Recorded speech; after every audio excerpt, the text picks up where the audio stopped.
টেস্টোস্টেরনকে বলা হয়ে থাকে মেল হরমোন, অর্থাৎ ছেলেদের শরীরের প্রধান হরমোন হচ্ছে টেস্টোস্টেরন। আপনি কিভাবে ন্যাচারাল ওয়েতে বা প্রাকৃতিক উপায়ে আপনার শরীরে টেস্টোস্টেরনের মাত্রা বাড়াতে পারেন বা ন্যাচারালি টেস্টোস্টেরন বুস্ট আপ করতে পারেন সেটি নিয়ে আমার আজকের ভিডিও। হ্যালো ভিউয়ার্স, আসসালামু আলাইকুম। চলে আসলাম নতুন ভিডিও নিয়ে। এই ভিডিওটি দেখার জন্য এবং আমার চ্যানেলে জয়েন করার জন্য আপনাদের সবাইকে জানাচ্ছি অনেক ধন্যবাদ। জানি যে টেস্টোস্টেরন ছেলেদের শরীরের খুবই গুরুত্বপূর্ণ একটি হরমোন এবং মেয়েদের শরীরেও যদিও অল্প পরিমাণে টেস্টোস্টেরন থাকে। তো কেন এই টেস্টোস্টেরন এত গুরুত্বপূর্ণ? টেস্টোস্টেরনের বিশেষ কতগুলো ফাংশন রয়েছে, তার মধ্যে যেগুলো খুব ইম্পর্টেন্ট সেগুলো হচ্ছে যে মাংসপেশির গঠন বা বৃদ্ধি, চুলের গঠন বৃদ্ধি, হাড়ের ঘনত্ব বা বোন ডেন্সিটি মেনটেন করা, এগুলো টেস্টোস্টেরনের খুবই গুরুত্বপূর্ণ কিছু কাজ। এছাড়াও টেস্টোস্টেরনের সবচাইতে যে গুরুত্বপূর্ণ কাজ বা ফাংশন সেটি হচ্ছে যে সেক্সুয়াল ড্রাইভ বা সেক্সুয়াল পারফরমেন্স বা আপনার যে যৌন ক্ষমতা, সেটি কিন্তু এই টেস্টোস্টেরন মেনটেন করে। অনেকেই দেখা যায় যে এই টেস্টোস্টেরনের ঘাটতি বা স্বল্পতায় ভুগে থাকেন, অর্থাৎ অনেকের শরীরেই কিন্তু এই টেস্টোস্টেরনের ডেফিসিয়েন্সি হয়ে যায় কোনো না কোনোভাবে। আজকের ভিডিওতে আমি কিভাবে আপনি প্রাকৃতিক উপায়ে আপনার শরীরের এই টেস্টোস্টেরনের ঘাটতিটি কমাতে পারেন সে বিষয়ে আপনাদেরকে কয়েকটি টিপস দেওয়ার চেষ্টা করব। তো আপনি যদি আপনার শরীরে টেস্টোস্টেরন যদি নির্ধারিত যে মাত্রাটি থাকা দরকার সেটি যদি না থাকে, অর্থাৎ এর থেকে যদি নিচে থাকে আপনার শরীরে টেস্টোস্টেরনের লেভেল, তখন কি সমস্যাগুলো হতে পারে? আজকাল অনেকেই দেখা যায় যে নির্দিষ্ট বয়সের আগেই চুল পড়ে যায়, চুলের গঠন ঠিক মতো না হওয়া, মাংসপেশি দুর্বল হয়ে যাওয়া, ডিপ্রেশনে ভোগা, এছাড়াও বোন ডেন্সিটি কমে যাওয়া ইত্যাদি। টেস্টোস্টেরন যদি ঠিক মতো মেনটেন না হয় এরকম নানান ধরনের সমস্যা তৈরি হতে পারে। এবং সবচেয়ে যে বড় কমপ্লেইন সবাই করে থাকে সেটি হচ্ছে যে সেক্সুয়াল ড্রাইভ বা সেক্সুয়াল পারফরমেন্স, এগুলোতে অনেক ধরনের সমস্যা বা ঘাটতি দেখা যায়। কাজে অনেকে কমপ্লেন করে থাকেন যে প্রিম্যাচিউর ইজাকুলেশন, অর্থাৎ নির্দিষ্ট সময়ের আগেই বীর্যপাত হয়ে যাওয়া কিংবা লিঙ্গ দৃঢ় হয় না, এ ধরনের অনেক সেক্সুয়াল কমপ্লেইন বা সেক্সুয়াল প্রবলেম কিন্তু অনেকেই করে থাকেন এবং যেগুলো একটি মূল কারণ হচ্ছে যে একজন পুরুষের শরীরে টেস্টোস্টেরন ডেফিসিয়েন্সি বা ঘাটতি। তো কি উপায় অবলম্বন করলে আপনি আপনার শরীরের এই টেস্টোস্টেরনের ঘাটতি বা ডেফিসিয়েন্সিটি কমাতে পারেন? এর মধ্যে প্রথম যে কাজটি হচ্ছে সেটি হচ্ছে যে এক্সারসাইজ, অর্থাৎ নিয়মিত ব্যায়াম করা। আপনাকে রেগুলার ব্যায়াম করতে হবে, যেটা সবসময় আমাদের রিকমেন্ডেশন সেটি হচ্ছে যে প্রতিদিন অন্তত 30 থেকে 40 মিনিট আপনাকে যে কোনো ধরনের ফিজিক্যাল অ্যাক্টিভিটি করতে হবে। সেটা ওয়াকিং হতে পারে, সাইক্লিং হতে পারে, জগিং হতে পারে, যেটি আপনার ভালো লাগে।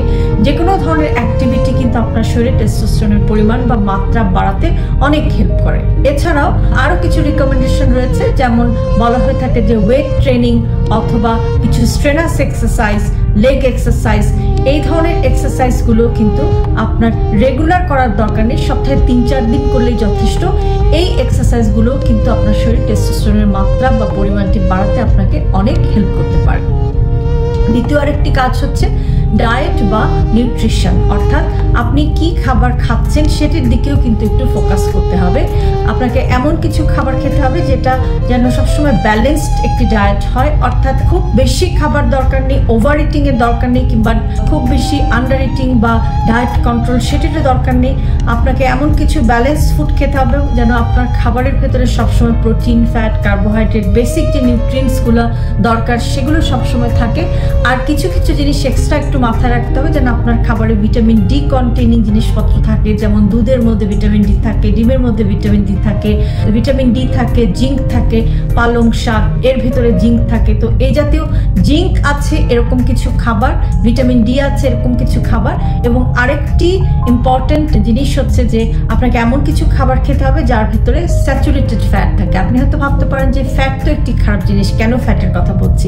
এই স্যাচুরেটেড ফ্যাট কিন্তু আপনার শরীরে টেস্টোস্টেরনের মাত্রাটি একটু বাড়াতে হেল্প করতে পারে। কাজেই আপনাকে এমন কিছু খাবার খেতে হবে যেন তার ভেতরে কিছু স্যাচুরেটেড ফ্যাট থাকে। তবে স্যাচুরেটেড ফ্যাট কন্টেনিং ফুড নেওয়ার ব্যাপারে একটি রিকমেন্ডেশন হচ্ছে যে আপনি যে সমস্ত ফুডে স্যাচুরেটেড ফ্যাট থাকে আপনার শরীরে যেন প্রতিদিন 20 গ্রামের বেশি স্যাচুরেটেড ফ্যাট যেন আপনার শরীরে প্রবেশ না করে বা এর বেশি উপরে যেন স্যাচুরেটেড ফ্যাটের পরিমাণটি না হয়। তো এখন আপনি কি কি খাবারে স্যাচুরেটেড ফ্যাট পেতে পারেন, যেমন ডিমের কুসুম বা এগ ইয়োক এর মধ্যে আপনি স্যাচুরেটেড ফ্যাট পেতে পারেন, পনির বা চিজ যেটি আমরা বলে থাকি সেটির মধ্যে স্যাচুরেটেড ফ্যাট পেতে পারেন। এছাড়াও হোল মিট অর্থাৎ চিকেন ব্রেস্ট বা চিকেন লেগ, রানের মাংস, বুকের মাংস, এসবের মধ্যেও কিন্তু স্যাচুরেটেড ফ্যাট থাকে। তবে যেটি আগেই বললাম যে 20 গ্রাম, এটি আপনাকে খেয়াল রাখতে হবে যে প্রতিদিন যেন 20 গ্রামের বেশি না হয়।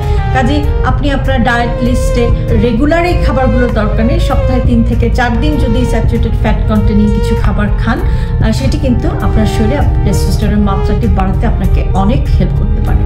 আরেকটি বিষয় হচ্ছে যে আপনাকে স্ট্রেস বা মানসিক চাপ কমাতে হবে, কারণ আমরা জানি যে স্ট্রেস কিন্তু সবসময় শুধু টেস্টোস্টেরন ডেফিসিয়েন্সি নয়, নানান ধরনের ডিজিজের জন্য কিন্তু স্ট্রেস একটা অনেক বড় একটা কালপ্রিট। কাজেই আপনাকে শিখতে হবে যে স্ট্রেস এটি কিন্তু আনঅ্যাভয়েডেবল, স্ট্রেস থেকে দূরে থাকা সম্ভব না, বাট শিখতে হবে আমাদের শরীরে আমরা কিভাবে যখন আমরা মানসিক চাপের মধ্যে পড়ি তখন আমরা কিভাবে স্ট্রেসকে ম্যানেজ করতে পারি বা কন্ট্রোল করতে পারি।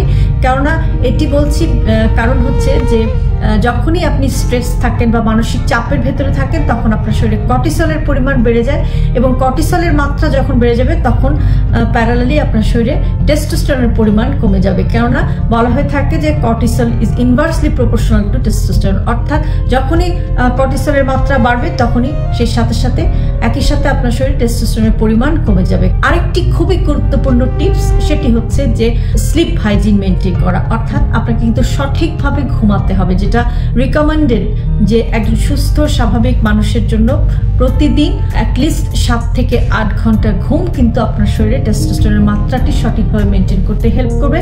কেননা আমরা জানি যে কোনো হরমোনের প্রোডাকশনই কিন্তু ঘুমের মধ্যে সবচেয়ে বেশি হয়।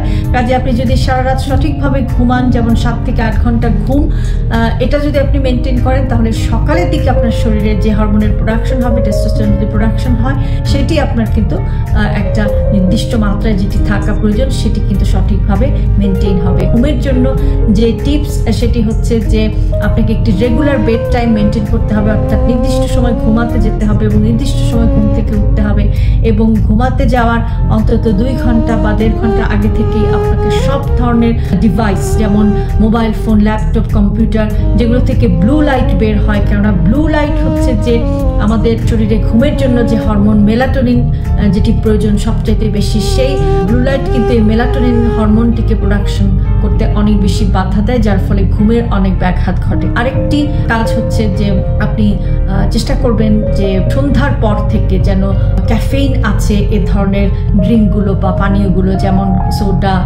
কোলা, কফি, চা, ইভেন গ্রিন টির মধ্যেও কিন্তু আপনার ক্যাফেইন থাকে। কাজে এই জাতীয় সব ধরনের পানীয় সন্ধ্যার পর থেকে যদি আপনি অ্যাভয়েড করেন সেটি আপনাকে কিন্তু ভালো ঘুমের জন্য অনেক বেশি হেল্প করবে। তো এই যে পদ্ধতিগুলো বললাম এগুলো কিন্তু আপনি ন্যাচারালভাবে একটু লাইফস্টাইল মডিফিকেশন করলেই কিন্তু ন্যাচারাল ওয়েতে আপনি কিন্তু আপনার শরীরে টেস্টোস্টেরনের মাত্রাটি বাড়াতে পারেন। অনেকেই যে কাজটি করে থাকেন সেটি হচ্ছে যে আর্টিফিশিয়ালি টেস্টোস্টেরন নেন অথবা ইনজেকশন নেন। এটি কিন্তু ভীষণ মাত্রায় ক্ষতিকর একটি প্র্যাকটিস, এটি কখনোই করা যাবে না। এটি রাদার ভেরি মাচ সুইসাইডাল বা আত্মঘাতী একটি সিদ্ধান্ত হতে পারে আপনার জন্য। কেননা আমি যেটা আগেই বলেছি যে এই টেস্টোস্টেরন কিন্তু প্রাকৃতিকভাবে আপনার শরীর থেকে কিন্তু বের হয়, ন্যাচারালি কিন্তু এই টেস্টোস্টেরন একজন পুরুষের শরীর থেকে বের হয়। কাজে আপনি যদি ইনজেকশন নেন বা সাপ্লিমেন্ট নেন সেক্ষেত্রে যে সমস্যাটি হবে, যে পদ্ধতির মাধ্যমে ন্যাচারালি বা প্রাকৃতিক উপায়ে আপনার শরীর থেকে টেস্টোস্টেরন রিলিজ হয় সেই পদ্ধতিটি নষ্ট হয়ে যেতে পারে এবং কখনোই আর আপনার পক্ষে প্রাকৃতিকভাবে আপনার শরীর থেকে টেস্টোস্টেরন রিলিজ করা সম্ভব নাও হতে পারে। কাজেই টেস্টোস্টেরন ইনজেকশনটি আপনি কখনোই আপনার চিকিৎসকের পরামর্শ ছাড়া, ডাক্তারের অ্যাডভাইস ছাড়া কখনোই নিজে নিজে এ ধরনের ইনজেকশন নেবেন না। তো যে লাইফস্টাইল মডিফিকেশনের কথাগুলো আজকে আলোচনা করলাম, এগুলো যদি আপনি একটু মেনটেন করেন তাহলে ডেফিনেটলি প্রাকৃতিক উপায় বা ন্যাচারাল ওয়েতে আপনি আপনার শরীরে টেস্টোস্টেরন বুস্ট করতে পারেন, এবং যেটি আপনাকে মেন্টালি, ফিজিক্যালি ফিট থাকতে হেল্প করবে এবং আপনার সেক্সুয়াল পারফরমেন্সও অনেক বেশি বেটার হবে আপনি যদি এই টিপসগুলো ফলো করে থাকেন। ভিডিওটি যদি আপনাদের ভালো লেগে থাকে তাহলে একটি লাইক দেবেন, কমেন্ট করবেন, আপনার ফ্রেন্ডস অ্যান্ড ফ্যামিলির সাথে শেয়ার করবেন আর আমার চ্যানেলটি সাবস্ক্রাইব করবেন। দেখা হবে পরের ভিডিওতে। সে পর্যন্ত সবাই সুস্থ থাকুন, নিরাপদে থাকুন। আল্লাহ হাফেজ।